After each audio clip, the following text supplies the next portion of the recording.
5 তারিখের পরের থেকে তো আমরা খুব দুঃসহর মধ্যে মানুষও মনে করছিল যে মুক্তিযোদ্ধা আর থাকবেই না। আমাদের ওইভাবে কেউ দেখে না। আমরা যে আগে যেমন এই সরকার থাকতে যেভাবে হয়তো যে কোনো জায়গায় যা সম্মান পাইছি ওরকম তো আমরা ওইভাবে এখনো আমরা হইনি। যেমন বাজেটে আমাদের জন্য কিছু রাখে নাই, এই বাজেটটা আমাদের জন্য একটি কিছু রাখে নাই। আমাদের একসঙ্গে এক মুক্তিযোদ্ধা এই যে 5ই আগস্টের পরে তার বাড়ি ঘর ভেঙে দিয়েছে, আমাদের কমপ্লেক্সটা ভেঙে দিয়েছে, আমরা এখনো বসতেও পারি না। তো আমরা তো ইয়ের ভিতরে আছি, আমরা তো সেইভাবে চলতে পারি না।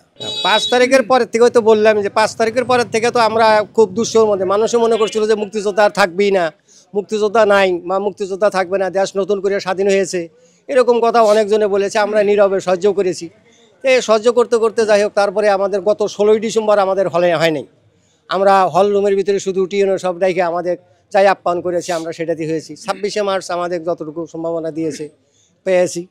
তারপরে হলো যে আমাদের নতুন একটা বাজেট গেল এই সরকারের আমলে, আমাদের মুক্তিযোদ্ধার জন্য একটুকু করে নেই। অন্য আওয়ামী লীগ সরকার থাকবে, কোনো সরকার থাকলে হয়তো আমাদের জন্য এই বাজেটে কিছু না কিছু রাখলেনি, আমাদের এই বাজেটেও কিছু রাখেনি।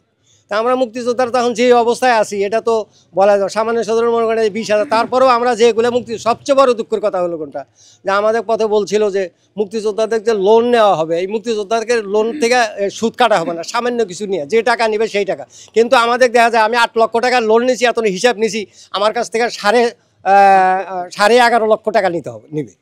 তাহলে এই আমি নিচে 8 লক্ষ টাকা, এখন আমি 11.5 লক্ষ টাকা দিতে আমার জীবনই শেষ হয়ে যাবে।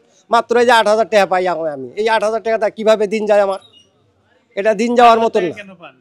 ওই যে কাইটা নেয়, ওই যে লোন নিছি বলছে যে আগের লোনের কথা বলছে যে শুধু আপনাদের শুধুমাত্র সুদমুক্ত লোক, স্বল্প সুদে। এখন দেখা যায় যে আমাদেরই সুদ বেশি, কারণ তাদের মন মতো কেটে নিচ্ছে, তাদের মন মতো কেটে নিচ্ছে। এখন আমরা সামান্য কিছু টাকা যে 8,000 টাকা দেয় আমার চলে না। এরকম আমাদের রাজীবপুর উপজেলায় প্রায় সবগুলো মুক্তিযোদ্ধারই লোন নেওয়া আছে, 8 লক্ষ, 10 লক্ষ, 6 লক্ষ, সবাই এইভাবে চলতেছে। তবে যাই হোক, এ সরকার আমরা খুব আশা করেছিলাম যে সবই এই যেমন এই বাজেটে সবারই কিছু কিছু হয়েছে, কিন্তু আমাদের মুক্তিযোদ্ধার জন্য কিছু হয়নি।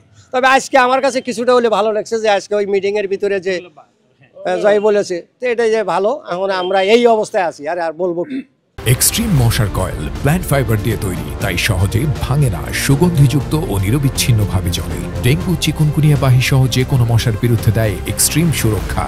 না, আমরা এখানে মুক্তিযোদ্ধা, এখানে যাই কিছু কিছু মুক্তিযোদ্ধা স্মরণ হয়েছে। আমাদের একসঙ্গে এক মুক্তিযোদ্ধা এই যে 5ই আগস্টের পরে তার বাড়ি ঘর ভেঙে দিয়েছে, আমাদের কমপ্লেক্সটা ভেঙে দিয়েছে, আমরা এখনো বসতেও পারি না। তো আমরা তো ইয়ের ভিতরে আছি, আমরা তো সেইভাবে চলতে পারি না।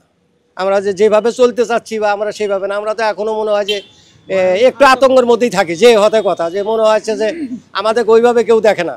আমরা যে আগে যেমন এই সরকার থাকতে যেভাবে হয়তো যে কোনো জায়গায় যা সম্মান পাইছি ওরকম তো আমরা ওইভাবে এখনো আমরা হইনি, যেটা আমার কাছে সত্য না। ঘাটতি কি বলতে যেভাবে চলতেছি, ঘাটতি কি, আমরা এই যে যেমন এটাই অনেকজনের মুখে শুনছি যে আমরা মুক্তিযোদ্ধার নাই, বা আমাকে এভাবে মূল্যায়ন করে না, বা কোনো জায়গায় মুক্তিযোদ্ধাকে নির্যাতন করে। যে আমার সাথেকার মুক্তিযোদ্ধা আব্দুল মজিদ, তার বাড়ি ঘর ভেঙে দেওয়া হয়েছে। সে তো এই যে মুক্তিযোদ্ধার বাড়ি ঘরে আর থাকবে না, এটা কমপ্লেক্স সরকারে করে দিয়েছিল। এটা জামাতের লোকজন যা সবাই ভাঙছে, তারাই ভাঙছে, ওখানকার যারা এটা পাইছে ছাত্ররা মিলে এগুলা সবাই ভাঙছে। ভাঙ্গা এখন আমরা ওই অবস্থায় আছি এগুলোর পিছনে। আবার এই যে বললামই তো যে যেমন বাজেটে আমাদের জন্য কিছু রাখে নাই, এই বাজেটটা আমাদের জন্য একটি কিছু রাখে নাই। যা আছে তাই 20,000 টাকা, এই যে 20,000 টাকা নিয়েছিল ওরা ফাঁকি দেওয়া, ব্যাঙ্গালারা আমাদের লোন দেওয়া সেরে আমরা মনে করছি যে সুদ নিবে না।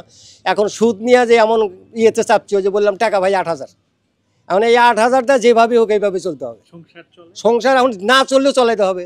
যখন আমি গাইবান্ধা বাড়ি করছিলাম আর একটা ইয়ে পড়ছিলাম, সেটা হলো কি যে বললো যে অসহায় যারা গরিব মুক্তিযোদ্ধা তাদেরকে সরকার বিন্দিবাস করে দিচ্ছে।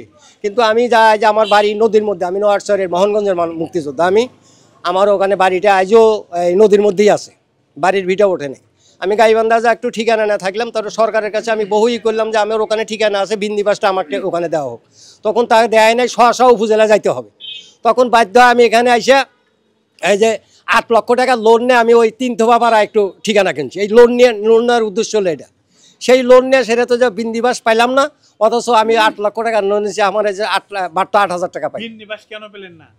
ওই যে সরকার পতন হলো, সরকার পতন হওয়ার পরে আমরা তো কাগজ জমা দিছিল বাড়ি বাজেটে, আর বাড়ি ঘরের জন্য বলে নাই, এখন আসছে না, এখন এই জন্য পাচ্ছি না।